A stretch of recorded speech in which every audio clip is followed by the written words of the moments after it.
Hey everybody, and welcome back to Jim's Garage. This is a video I've been wanting to do for quite a while as it pulls together many of the things I've been discussing on the channel.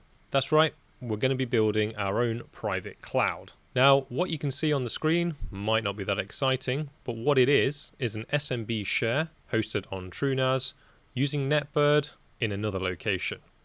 Now, we can use different technologies, and I'll talk about that throughout this video, but by the end of this video, you'll have something set up similar. You'll have all of your data backed up securely somewhere you trust without all of the expense of something like AWS, Azure, or Google Cloud. Now, obviously, it's not going to have the same level of reliability, redundancy, etc., but for most applications, you're not going to need that. And this setup will be absolutely fine. And the best thing about what we're going to be doing here today is this is transferable. We don't just have to build TrueNAS and do storage. We could actually have something like, say, a Proxmox node, and then we could even virtualize the TrueNAS we're going to be using. Therefore, you could have a home lab not in your home, in someone else's home. You get where I'm going with this. The core concepts for this are going to be exploitable for pretty much any number of applications. One thing I'm really keen on is having my Frigate storage hosted elsewhere. So if someone breaks into my house and they nick my server, they're not going to get the actual footage of them nicking it. So this video is going to be part one of two. And in this video, I'm going to be talking about all of the technology and going through all of the configuration steps that we need. This will involve testing it locally on my LAN and replicating another site through various firewall rules. And then in the next video, I'll actually do the physical deployment and then the testing to make sure that it actually works in a real world setup. So for this video, you're obviously going to need a device. Now, it can be something like an SBC, something like a Raspberry Pi, or in this instance, this is a CADAS FIM, it's an old device. Or it could be a small form factor NAS, something like that 480T I've got on screen, or something more traditional with 3.5-inch bays, which is probably the sensible setup. Remember, one of the key constraints in all of this is going to be the bandwidth on the opposite end, i.e. where you're putting this. It wouldn't make much sense to have something like all flash if you're just going to be using storage, unless, I don't know, you've got a 10 gig uplink, which you pretty much almost certainly will not. So something with traditional hard drives, that would be a good spot for this one. Or maybe if you did want to go down the approach of using what I'm going to teach you today and putting up a Proxmox host, obviously then having flash storage would be useful in that scenario for spinning up containers and doing intense workloads. Now for this video, I'm actually going to be using the MSA one, which I covered in the previous video. Again, this is going to be overkill if you just want to use it for storage, but it could be useful as a separate node that is away from your main cluster where networking isn't absolutely necessary to be the fastest. The next thing we're going to need is an operating system to put on this. Now, I've chosen TrueNAS because I'm badging this video as a NAS video with backups in mind, but as I've said, you could use Proxmox. So you could check out my video from before where I've installed Proxmox and also the one where I've virtualized TrueNAS. So if you've got a machine that's beefy enough to both virtualize TrueNAS and host a load of containers, etc., definitely do consider that. Now, the magic that's going to make this work is obviously some form of VPN solution. Now, you might be thinking, why don't I use something like WireGuard? Well, that would be a good option, and I could set WireGuard up to be calling home all of the time. But I actually want to go with a mesh VPN network, something like Tailscale, Headscale, or Netbird, which is the one I'm going to choose for this video. But as I said, there's a million ways to skin a cat. So any of those are going to work. I've got videos on those as well. So basically just choose one of those, the one that you want to use, and just adopt that into this process. The reason I'm doing that is because with WireGuard, it's a one-way setup. So connecting in. With this mesh network, I get a lot more control over the flow of data and the routing within that network. So much so that I might as well take advantage of having another location whereby I can designate that as an exit node and therefore route some of that traffic out of that gateway if I wanted to. Another advantage of this model is that it's pushing out. So I don't have to worry about anything like port forwarding or dynamic DNS on the reverse end. That's because it's always going to be phoning home back to my Netbird setup. So that's great for both maintenance, and it's also great because I don't have to be worrying about firewalls that don't support port forwarding and all those sorts of things. So with all that in mind, let's get now into the deployment. So go and pick up your device, download TrueNAS or Proxmox, and let's get ready to install. Now, by the end of this video, we'll have something set up similar to this. Here you can see my Netbird SMB, and in the background, you'll see TrueNAS. This is the TrueNAS that's serving that up. You can see 9.100 and 9.100 up at the top. Now, if I log into this, you'll also see in TrueNAS that I have the virtualization. I have this virtual machine running here. Now, as the name says, this is running the Netbird client. And it's also within the network, it sits on a bridge. And that allows this machine to connect to my Netbird, which I set up in a previous video. And then it gives it access to serve up this web page. Now, the way I've done this to test it, and don't worry, I'm going to go through all of these steps, is I put this on a segmented VLAN. What you're seeing on screen here is actually a virtual machine, which is not on my normal network. This is completely isolated, and the only way to get to this TrueNAS is to go through the Netbird application. So that's how I know that this is working, and this is the step we need to be in before we go and deploy this in the field.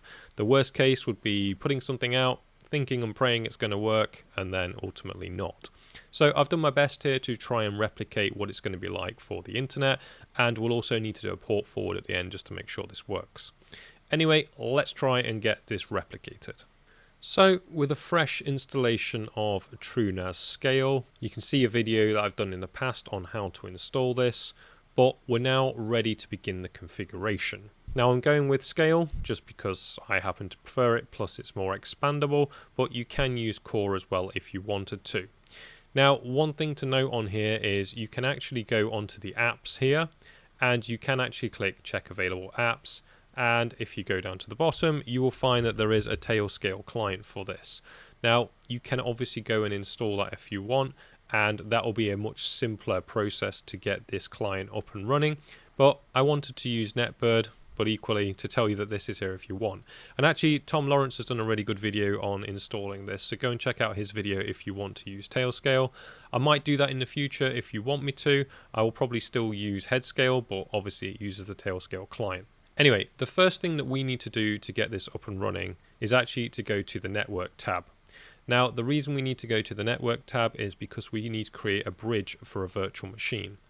Now, when I first did this, I actually went and set up my shares and created the virtual machines, but I had a really hard time because the NIC was in use by the virtual machine and the shares, and it wasn't clear from the documentation that you need to turn all of that stuff off first before you make network changes. So the simplest thing will just be to do this on a fresh installation. Now, as you can see here, I've got the physical adapter. I have two NICs on my MSA1, and you want to hit the edit button on the main NIC. So in here, you need to make sure that you turn off DHCP. And once you've done that, you just need to click Save. Next, you want to click on the Add for interfaces. And the type we want here is a bridge. So I'm going to call this one BR0. You have to give it a name.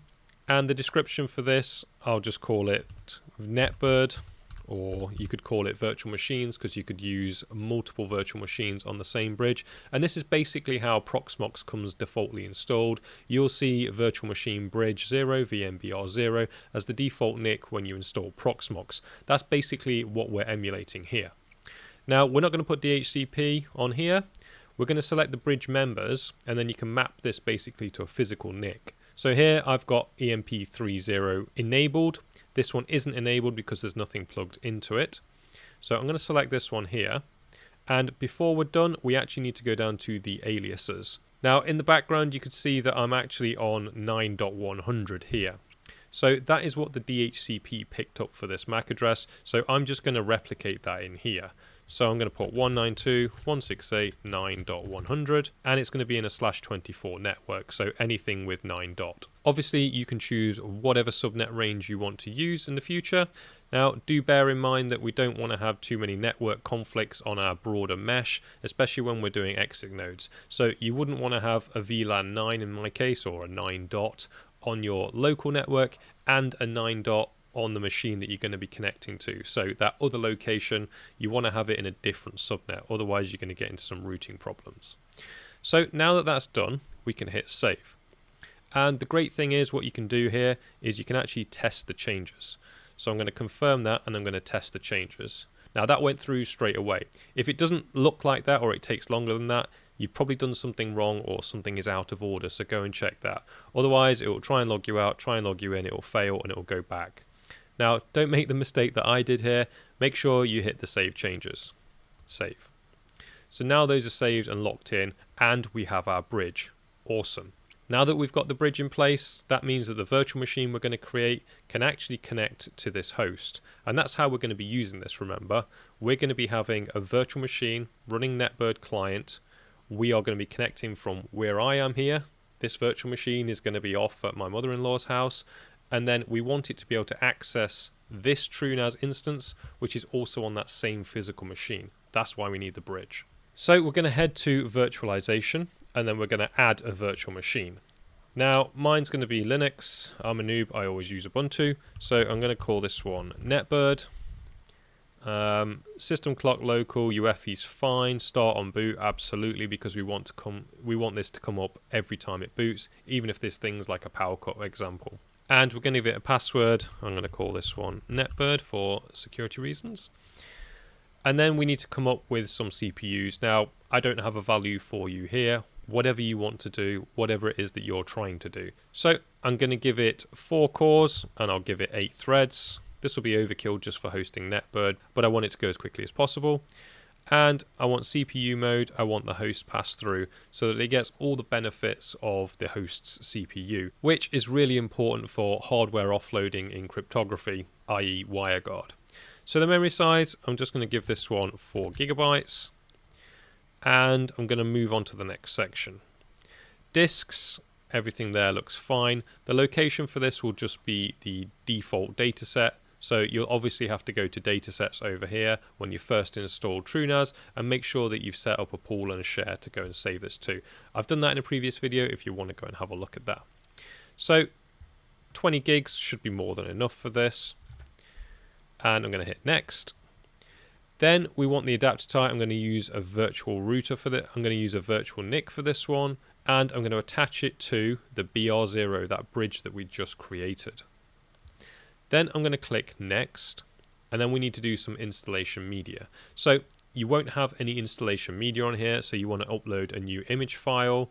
Choose that file. Then you can go into your downloads and then you can upload something like an Ubuntu image or whatever it is you want this virtual machine to be. So if you're wondering why the color just changed there in an edit, that's just because I connected to it through my normal machine, not the VM that I realized I was still on. And now if I go to the upload image file, I've actually got one downloaded already, so Ubuntu here. So that'll just upload now and it'll populate when it's ready. I'll skip ahead. So now that's completed and it should be a pretty familiar setup if you've ever used something like Proxmox. We can hit next. Now, I'm not going to pass a GPU through to this device because I don't need it, but if I did, I've got that option here. So I'm just going to ignore that setting and move on, and then we've got the confirmation. So I'm just going to hit save on this one, and then you can see here that we've got the virtual machine. You can go through the devices tab and check all of that if you need to. So I'm going to start this machine now, and the great thing here is we can just click on display, we can put in our password, and then we're straight into the installation process. So I'm not going to bore you with installing Ubuntu, I've done that in previous videos, so I'll skip ahead to now once this is installed. So now that's finished, we need to do a reboot, and as always it's going to moan about having the disk in. So we're just going to turn the machine off and we're going to take the disk out. So we'll power it off, we'll go into the devices, we'll go to the CD-ROM, and we'll just delete that device. That's gone, great, we can go back to the machine now and we can just turn this back on. Now that that's booting up again, we can head back in and hopefully that should be firing up. Yeah, perfect. So we're now ready to log in, so let's go ahead and do that and let's hopefully see what the IP address is. Okay, because I've got DHCP on, it's given me 9.103. So great, I can now head over to my good old friend Putty and I can log in using that because we're going to want to have to copy some commands into the terminal, and it's much easier than on here. So now that we're logged in, we're ready to get Netbird up and running. So the first thing we're going to want to do is to install that. Now, I've been through that in my previous video, so I'm going to gloss over it here, but please do go and check that if you want to understand more about what's going on in the background. So I'm just going to head over to the Netbird website and grab the convenience script, and then we'll put that into the terminal. So when I put my password in, that should go away and install. And then we're ready to spin up Netbird. But we obviously need to have the Netbird server running first. So in the background, if I go to my Netbird installation, if you remember, going back, we should now be logged in. And this is the VM I showed you earlier. So if I go back to that virtual machine, this is the one we were on earlier, and in the system tray down here, you'll see Netbird here is connected. So what we're going to do for this to make it simple is we're going to create a pre-shared key here. Here's the one I did earlier when I was testing this. So I'm just going to create a setup key, and I'll just call this one Netbird TrueNAS again. Hopefully it'll let me have the same name. Yep, so now we're going to copy that key. So now that we've got that key, we can head back to our terminal and we can actually put in this command here. But we actually need to make a slight change to that because this is designed to use the Netbird hosted solution and we have our own hosted server. So we need to point it toward our hosted server and we need to use that pre-shared key we've just created. So that looks like this: Netbird up, and then you want to put --management--URL. And then you're going to put in the URL of your server. In my case, it's netbird.jimsgarage.co.uk :443, and then we need --setup-key, and then we're going to paste in that key. So with any luck, I'm going to run this, and fingers crossed, it should say it's connecting. So yeah, that's good. It said connected. So now if we head over into Netbird itself, we can close that down. We don't need to use it. And because it was a single use, it's gone red. So this is now revoked. And if we go to the peers tab, yeah, bingo, we've now got Netbird. So we only had Windows 11, we've now got Netbird. So now that we've got those two connected, we need to make some network routes. And again, I'm not going to go through this in detail because I've covered it before. But basically what we need to do is add an exit node. So we're going to select a peer, and in this case it's going to be Netbird. That's the one that's on the TrueNAS server. And we're going to select it for everything on here, and we're going to click continue. What this is doing is it's saying, hey, everybody in the all group, which is all, you can obviously create some specific groups for just specific clients or peers in this case. But what this is going to say is, hey, everybody is allowed to go over the Netbird network. So we're going to click continue.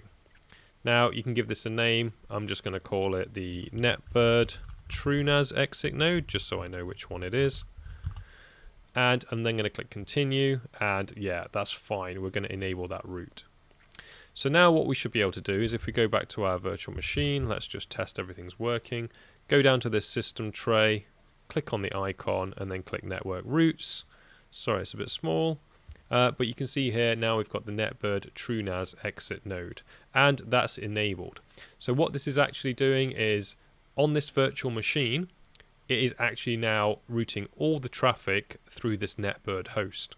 And one very crude way I can test this is if I click on here and I untick it, so both of these are unticked now. This means I'm still connected to the server, but none of my traffic is being routed over there. And now if I go to something like fast.com and I do a speed test, you'll see that I'm going 1.4. This should go up to about 2 gigabits per second. Now that's basically going through a virtualized 10 gig interface into my router and then out. So I'm basically getting full speed. But now if I go back to this here and I click exit through here and exit through there, this won't actually go faster than 1 gig. That's because my MSA1 is plugged into my Unify switch, which is only 1 gig. And this is a good test to make sure that, well, it's a very crude way, but it's quick. If I refresh this now, I shouldn't get more than 1 gig. So yeah, as you see, I'm getting 600. It was peaking about 700 earlier. So you kind of get a good feel for what the maximum throughput of this is going to be. I'm going to get about 62 megabits per second over a 2 gig link, but it's a 1 gig LAN connection. So now all that traffic is being routed through the Netbird. We now need to go back to TrueNAS itself. So we can go in here and we need to create the shares. So it doesn't matter if you're going to use an SMB share or NFS, do whatever you want to create. So the first thing we're going to need to do in this new version is we're going to create a new local user. I'm going to click add in the top right hand corner, and I'm just going to call this one Netbird because it will be the Netbird user. I'll put in the extremely secure Netbird password again. Everything else there is fine. And you can see in the bottom it's got Samba authentication, which is what I want. So I'm going to click save on that one. And the bit that we're looking for is if you click on here and then you click the edit, it should be in the group of built-in users. Now, built-in users automatically get access to the default Samba shares, which is what we want. You can't use the root or admin account for SMB like you used to be able to. So now what we can do is actually go to the shares and we can add an SMB share. Now, one quick edit, just because I'm conscious that people will be citing good practice here. I recommend you create a data set for this SMB share, otherwise it's going to try and share this root directory here. So you just want to click add a data set. I gave mine the name of Netbird SMB, which you can see here. Once it's created that SMB here, you want to go then over onto your shares, create the share as I mentioned later in the video. And once it's created, you want to edit the file system ACL, the access control list. Click on that shield and you'll want to change the owner to be the Netbird user that you just created. Make sure they've got all the read, write and execute permissions. And you might want to apply these recursively to all datasets and then hit the save access control list. Otherwise, if you try and use this, by default it's going to be set to the root user, so your Netbird user won't have access to this share. Anyway, back to the video. So if we click add, we can click the path here. So I'm just going to create this in the default and I'm just going to give it a name, bird-smb. Now everything else there should be fine, so I'm going to hit save and I'm going to start the SMB service. So now that's running, and if we go to system settings, you'll see the services here and it's starting automatically again, which is what we want to see. So now we should have everything in place. We've got SMB working, we've got a data set assigned to it, and we've got a virtual machine here that's sat on the bridge that's able to communicate with this device. So now we should be in a position where we can start to put in some barriers in our existing firewall and basically emulate an internet-based setup. So for that, I'm going to head into my firewall now. So here on the Windows Ethernet control panel, you can see that I've got 7.100 as this machine, the one I'm recording on, that's the IP address. So in here on my OpenSense, I'm on VLAN 7, which 7 sits on, and I've created a rule here. Now, what this is saying is anything on that VLAN 7 going to VLAN 9, and remember that TrueNAS instance is on VLAN 9, it's 9.100. We're going to deny that. So I'm going to enable this rule and hit apply. Now if I move that out of the way and we go back to the other machine, and now if we try to go here, we hit reload, nothing happens. And that should be the same on this virtual machine, but this virtual machine is still able to access this TrueNAS installation. Now that's because it's on this Netbird network. Now if I disable this, it goes back to being on the 7, it's 7.101 this machine, and now if I hit refresh, that's not going to work, it can't find it. So that's just caching. Let me just open up a new one. Yeah, it can't find it. But as soon as we go back onto here and we click OK, it fires up and we're in. So we know that the firewall rule is working, and this is basically like a firewall rule on your WAN. So we know that the only way that this is getting into this machine is through the Netbird network. So now that we've got this set up, we're able to go and start the SMB service on our Windows machine and map that drive. So to do that, we're going to head into the Windows Explorer. We're we're going to right click this PC and we're going to map a network drive. Choose the letter you want, and I've already done this earlier. I'm going to choose this one here. But this was from testing and we know that it's not on the 7 network. In fact, this is on 9100. So I need to change this to 9100. So putting in 9.100, and then remember you need to put your share name. In my instance that was Netbird-SMB. And then you'll need to connect using different credentials unless you've used exactly the same as your Windows credentials or you've got it tied in with Active Directory. When I hit finish, it's going to ask for the password for this user account, so Netbird again, and it's a good idea to click remember because you want your machine to load this each time, I assume.